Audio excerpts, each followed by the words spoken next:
ఓం శ్రీ గురుభ్యో నమః. సర్వే జనా సుఖినో భవంతు. ప్రేక్షకులకు నమస్కారం. నా పేరు Tulajapuri Vinod, Indian yoga therapist association Telangana ప్రెసిడెంట్ని, ఆదియోగి పరమేశ్వర యోగా ఫౌండేషన్ ఫౌండర్ని. ఈరోజు మనం నేర్చుకుంటున్నాం అత్యద్భుతంగా అస్సలు మన రోగానికి గల కారణమైనటువంటి మలబద్ధక సమస్యలు. అంటే కాన్స్టిపేషన్ చాలా మందికి వస్తుంది ఈ మధ్య. సో ఎందుకు వస్తుంది? దానికి ఒక చిన్న కారణం ఉంది. కైసా ఖానా వైసా మన్, అంటే ఎటువంటి బస భుజిస్తే అటువంటి సమస్య మనకు వస్తుంది. అయితే సింపుల్గా ఫుడ్ దగ్గరనే చాలామంది తప్పు చేస్తున్నారు కాబట్టి ఈ యొక్క సమస్య వస్తుంది. ఎందుకు వస్తుంది? గ్యాస్ సమస్య ఎందుకు వస్తుంది? అసలు ఈ మలబద్ధక సమస్య ఎందుకు వస్తుంది? సింపుల్గా చెప్పాలంటే మనం తీసుకునేటువంటి ఆహారం రసం లేకుండా బాగా చిక్కగా ఆయిల్ బాగా వేసుకొని టేస్ట్ కోసం మన యొక్క నాలుక యొక్క రుచి ఎలా ఉంటుందంటే, సింపుల్గా చెప్పాలంటే నాలుకకి ఒక స్థలం కానీ ఒక స్టాప్ లాంటిది ఉండదు. నాలుకకు అస్సలు ఎవ్వరు అదుపులో అయితే పెట్టుకుంటారో వారు మాత్రమే రోగాన్ని అన్నిటిని నివారించుకోగలుగుతారు. నాలుకని ఎవరినైతే కంట్రోల్ పవర్ ఉంటుందో, సర్వేంద్రియాణం నయనం ప్రధానం, కళ్ళు ఎంత పవర్ఫుల్గా వర్క్ చేస్తాయో నాలుక కూడా అంతే పవర్ఫుల్గా పనిచేయడానికి అవకాశం ఉంటుంది. ఎందుకంటే లోపలికి అన్నిటికీ టేస్టీ ఫుడ్ తీసుకోవడానికి అవకాశం ఉంటుంది. ఈ టేస్టీ ఫుడ్ తీసుకొనే మనకు టేస్టీ రోగాలు వస్తున్నాయి. అందుకోసమే ఫస్ట్ ఫుడ్ని కంట్రోల్ పెట్టుకోవడానికి, నాలుకని కంట్రోల్ పెట్టడానికి అద్భుతమైనటువంటి సింపుల్ టెక్నిక్స్ మీకు చెప్తాను. ఆ టెక్నిక్స్ని ఫాలో అయిపోండి. అయితే వేడి ఎక్కువ ఉందనుకోండి, ఈ వేడి ద్వారా కూడా గ్యాస్ సమస్య వస్తుంది. సింపుల్గా మీరు మిల్లెట్స్ తింటున్నారు అంటే బాగా ప్రచారంలోకి వచ్చింది, మిల్లెట్స్ తినండి అన్ని రోగాలు తగ్గుతాయి, కంట్రోల్ అవుతాయి, షుగర్ కంట్రోల్ అవుతుంది. ఎస్, కంట్రోల్ అవుతుంది. బట్ ఎలా అనేటువంటిది మనకు కావాలి. ఎప్పుడైతే మనం థెరపిటికల్గా ఆహారం తీసుకోవడం కానీ, థెరపిటికల్గా వాటర్ థెరపీ కానీ ఇవి మనం పాటించకపోతే ఖచ్చితంగా గ్యాస్ సమస్య వస్తుంది. అయితే రాకుండా ఉండడానికి ఏం చేయాలి? ఫస్ట్ థింగ్, ప్రతి గంటకు ఒకసారి వాటర్ తీసుకోవాలి. ఫస్ట్ థింక్ చేయాల్సింది ప్రతి గంటకు ఒకసారి వాటర్ తీసుకోవడం. కాదు అసలు కుదరట్లేదు అంటే సుమారు ఒక 10 సార్లన్నా 10 గ్లాసులన్నా వాటర్ తీసుకోవడం మర్చిపోకండి. తిన్న వెంటనే అస్సలు తాగకండి వాటర్. తిన్న వెంట సింపుల్గా కొంతమందికి సమస్య ఉంటే అర గ్లాస్ తీసుకోవచ్చు. కొంతమందికి అర గ్లాస్ వాటర్ తీసుకొని హాఫ్ అన్ అవర్ తర్వాత లేదా 45 మినిట్స్ తర్వాత ఖచ్చితంగా పుష్టిగా తిన్నప్పుడు పుష్టిగా వాటర్ కూడా 1.5 లీటర్ తాగొచ్చు. తర్వాత మొత్తం ఓవరాల్గా డే మొత్తం 2.5 నుంచి 3 లీటర్ల వాటర్ తాగితేనే మనం ఈ సమస్య నుంచి బయటపడే అవకాశం ఉంటుంది. అయితే దీనికి ఇంకా కొన్ని టెక్నిక్స్ ఏంటి? అస్సలు ఎక్కువ సమస్య వచ్చినప్పుడు వేడి శరీరం ఉన్నటువంటి వాళ్ళు చేయాల్సినటువంటి అయితే ఆమోదం ఆయిల్, ఆమోదం అంటారు, ఆందెం ఆయిల్ అంటారు, కస్టర్డ్ ఆయిల్ అంటారు. అంటే ఈ ఆయిల్ ఎంత?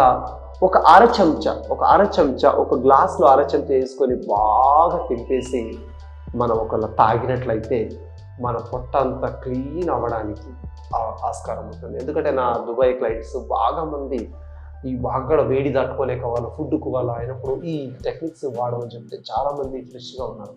గల కారణం సార్, ఫస్ట్ నేను యోగాకి రాకముందు ఇది చేసినప్పుడు చాలా ఆనందపడుతున్నాను. గల కారణం ఏంది? Custard oil. అంటే మధుమేహంకు బాగా యూజ్ అవ్వడానికి గల కారణం కూడా అదే అయింది.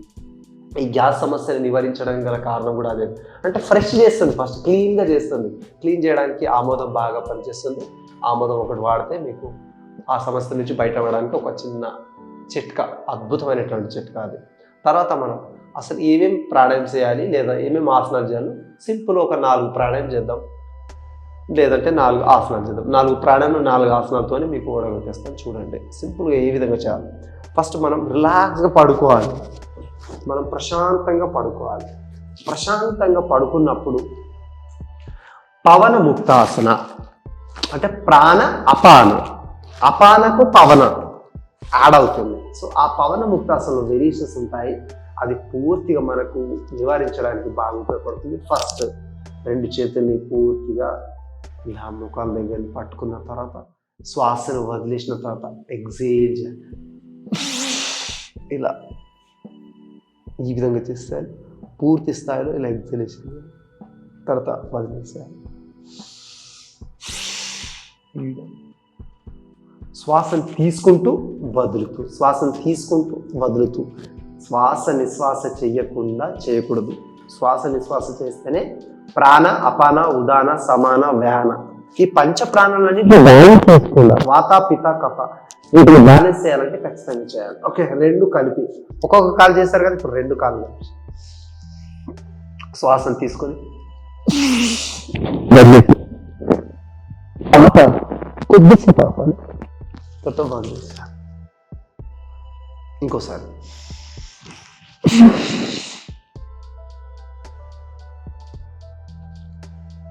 లేదా ఇలా పట్టుకోవచ్చు. మీరు ఎంత అభ్యాసం చేస్తే అంత ఫ్లెక్సిబిలిటీ మీ బాడీ అవుతుంది. తర్వాత కుడి వైపు మార్జనాసన్, కటి మార్జనాసన్, లేదా రెండు చేతులు ఇలా కూడా చేసుకోవచ్చు. ఇలా కుడి వైపు ఎడమ చేసుకోవచ్చు. ఈ లెగ్స్ శ్వాసను తీసుకుంటూ వద్దుతూ ఇలా అభ్యాసం చేసుకోవచ్చు. తర్వాత డోలన చేయాలి, తప్పకుండా చేయాల్సినటువంటిది. శ్వాసను తీసుకుంటూ వదులుతూ, శ్వాసను తీసుకుంటూ వదులుతూ, శ్వాసను తీసుకుంటూ వదులుతూ, శ్వాసను తీసుకుంటూ వదులుతూ ఇలా చేయాలి. కుడివైపు ఎడమవైపు ఇలా అభ్యాసం చేసుకోవచ్చు. తర్వాత మనకు ఇంకా బాగా యూజ్ అయ్యేటువంటి ఆసనం, అద్భుతంగా బాగా యూజ్ అయ్యేటువంటి ఆసనం సర్వంగాసనం కూడా బాగా యూజ్ అవుతుంది. సింపుల్గా చేయండి. మనం నార్మల్గా యోగనిద్రాసన్, సర్వంగాసన్, హలాసన్ ఇవన్నీ యూజ్ అయ్యేటువంటి ఆసనాలు ఒకసారి చూద్దాం. ఒకసారి చూడండి. శ్వాసను తీసుకుంటూ ఇలా తీసుకుంటూ ఇలా స్ట్రెయిట్గా చేస్తాం. ఈ పని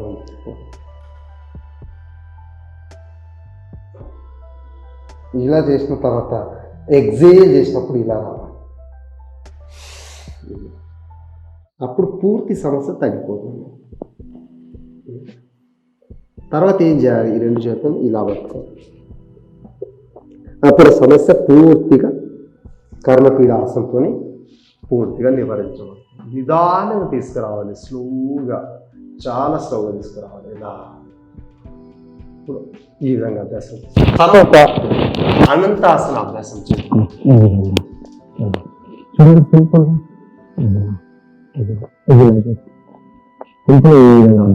చేసుకోవచ్చు. సైడ్ చేయి.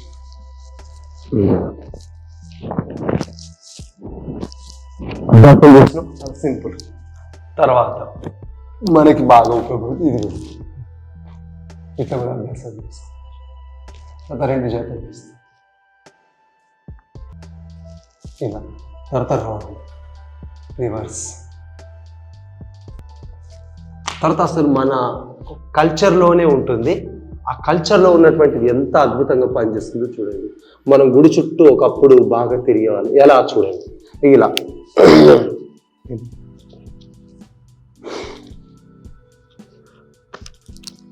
బాగా తినిపించేసి పెళ్ళైన తర్వాత గుళ్ళు చుట్టూ తిరగమని చెప్పేవాళ్ళు.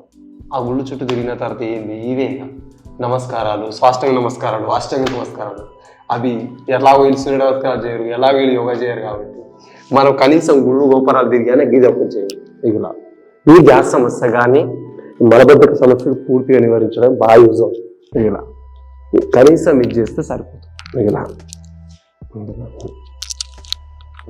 ఇలా చేసుకోండి.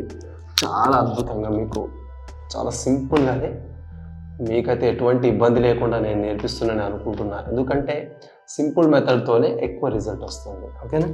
తర్వాత రిలాక్సేషన్ పడుకునే ముందు ఒక 5 నిమిషాలు ఇలా పడుకుంటే మీకు ఎక్కువ రిజల్ట్ వస్తుంది. చూడండి, ఇలా ఇలా పడుకుంటే మీకు అత్యధికంగా రిజల్ట్ వస్తుంది. ఇలా మనకు ఖచ్చితంగా మలబద్ధక సమస్య నుంచి నివారించుకోవాలంటే ఇలా పడుకోవాలి. 1 hour నుంచి 2 hours ఇలా పడుకుంటే కంప్లీట్గా రిలాక్స్ అయిపోతుంది. తర్వాత చేంజ్, రిలాక్స్. తర్వాత ప్రాణాయామస్. సో సింపుల్గా ప్రాణాయామ్స్ కూడా మనం ఒక 2 ప్రాణాయామం చేద్దాం, 2 క్రియలు చేసేద్దాం. సింపుల్గా ప్రాణాయామం చేసేటువంటి భస్త్రిక ప్రాణాయామం బాగా యూజ్ అవుతుంది. అదేవిధంగా కపాలభాతి క్రియ యూజ్ అవుతుంది, అగ్నిస్వర క్రియ యూజ్ అవుతుంది. మనకు బాగా యూజ్ అయ్యేటువంటిది వేడి ఉన్నప్పుడు శీతలి శీతకారి యూజ్ అవుతుంది. అంటే వేడి శరీరం ఉన్నటువంటి వాళ్ళకు శీతలి శీతకారి బాగా యూజ్ అవుతుంది. ఇలా మనకు ఒక 6 ప్రాణాయామం యూజ్ అవుతాయి. అందులో సమ్మర్లో చేయాల్సినటువంటిది ఏంటి, ఇప్పుడు ఉన్నటువంటి చేయాల్సింది ఈ 2 చెప్పేస్తాను. ఇప్పుడు చలికాలంలో చేయాల్సినటువంటిది కపాలభాతి అయితే కపాలభాతి అభ్యాసం చేయండి. ఎలా చేయాలి? శ్వాసని పూర్తిగా తీసుకోవాలి, కొద్ది కొద్దిగా వదిలేసి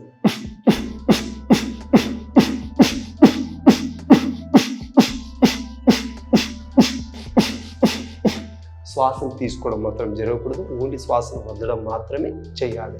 ఇలా నిమిషానికి ఒక 40 సార్లు, నిమిషానికి ఒక 60 సార్లు, నిమిషానికి ఒక 80 సార్లు, నిమిషానికి ఒక 100 సార్లు కూడా చేసుకోవచ్చు. మన యొక్క ప్రాక్టీస్ బట్టి నిదానంగా అభ్యాసం మార్చి చూడాలి. తర్వాత అగ్నిస్వార్ క్రియ పూర్తిగా జఠరాగ్ని కదా, యాక్టివ్ చేయాలి కదా, పూర్తిగా చేయాల్సింది చూడండి. ఒకసారి పూర్తిగా శ్వాసని తీసుకున్న తర్వాత ఏ విధంగా చేయాలి చూడండి. సింపుల్గా శ్వాసను తీసుకున్నాం, శ్వాసను వదిలేసినాం, శ్వాసను వదిలేసినాం. పూర్తిగా కంఠాన్ని నొక్కి పట్టాలి.